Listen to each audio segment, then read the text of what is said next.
Kama ndo kwanza unajiunga na channel hii, basi usisahau kusubscribe, kulike na kucomment. Siku chache zilizopita kabla ya fainali ya mkondo wa pili wa ligi ya shirikisho barani Afrika, kamati ya ufundi au wenyewe wakiita benchi la ufundi la klabu ya soka ya Simba, huku mtaani tunawajua kama waganga wa kienyeji, wazee wa ndumba, walionekana kulalamika na kutokuridhishwa na uongozi wa klabu ya soka ya Simba mara baada ya kuonekana kumpa nafasi kubwa sana anayejiita Mtume Mwamposa. Mwamposa alionekana kushika nafasi kubwa ndani ya klabu hiyo na kuonekana yeye ndiye aliyeweza kuivusha mpaka hatua ya fainali, hali ambayo sio kweli. Wazee wanalalamika na kuona ya kuwa wanakosewa adabu dakika za mwisho. Dakika za mwisho uongozi umewakataa na kuwasahau kabisa, na walifanya kazi kubwa toka mwanzo wa ligi mpaka kufikia hatua ya fainali.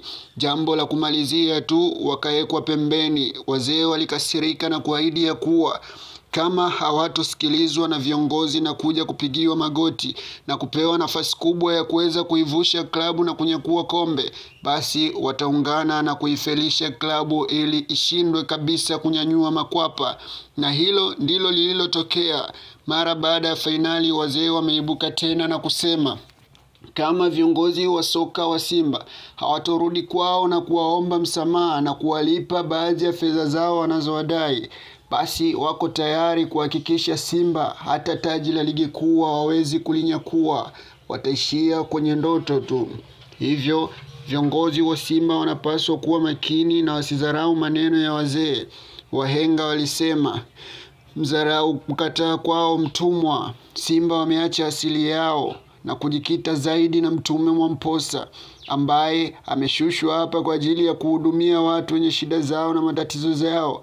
Wanamshirikisha katika mambo yao ya uchawi na ushirikina, hali ambayo inapelekea kudhalilika dakika za mwisho, ambapo fainali ilikuwa na uwezekano kabisa wa kombe kubaki Tanzania.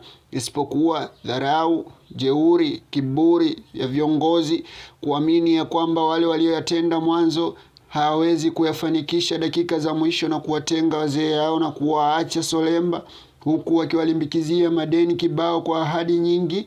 Mara baada ya kuchukua ubingwa, wazee wangenufaika pakubwa, ila waliwaacha njiani na kuwalimbikizia madeni yao pasipo na kuwalipa. Wazee wamekasirika na wametoa siku 3 tu kuelekea sasa. Kama viongozi hawatokwenda kuwapigia magoti na kuwabembeleza wazee hao, basi ligi kuu pamoja na kombe la shirikisho CRDB Federation Cup Simba wasahau, watatoka patupu pasi na kikombe hata cha chai.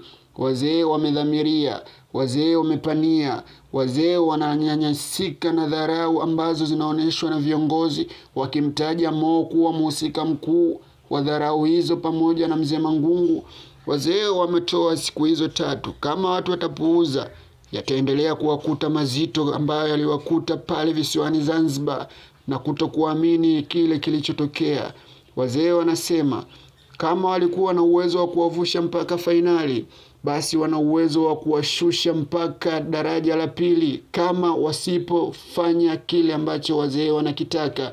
Kwa habari nyingi za kusisimua za kuvutia, endelea kuifuatilia channel yangu, ni support kwa kusubscribe, kulike na kucomment.